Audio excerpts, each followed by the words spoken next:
جن الفاظ میں قرآن مجید نے نبی اکرم صلی اللہ علیہ وسلم کے خصوصی مقصد بعثت کو بیان کیا ہے، یہ خصوصی مقصد بعثت کی اصطلاح کو سمجھ لیجئے۔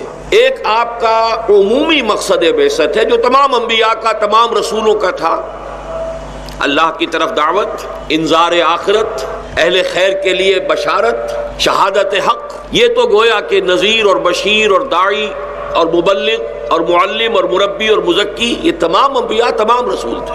اگرچہ ان اعتبارات سے بھی ہر گلیرا رنگ و بوئے دیگرست حضور صلی اللہ علیہ وسلم کی امتیازی شان ہے، لیکن آپ کے مقصد بعثت کی جو خصوصی امتیازی کیفیت ہے وہ اصل میں ان 3 آیات میں بیان ہوا ہے۔ سورہ صف اور سورہ توبہ کی آیات تو بعین ہی ہو بہو وہی ہے۔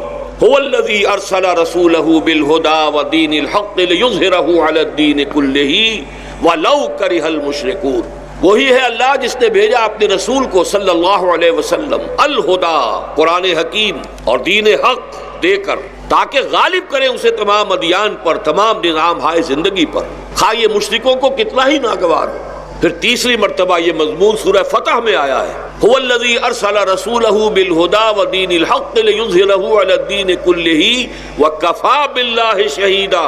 وہی ہے اللہ جس نے بھیجا اپنے رسول کو صلی اللہ علیہ وسلم الہدا یعنی قرآن حکیم اور دین حق یعنی اسلام، اسلام کا نظام زندگی، اسلام کا نظام عدل و قسط دے کر، تاکہ غالب کرے اسے تمام ادیان پر، تمام نظام ہائے حیات پر، اور اللہ کافی ہے مددگار کی حیثیت سے۔ اس آیت سے معلوم ہوا کہ حضور کا مقصد بعثت غلبہ دین حق ہے۔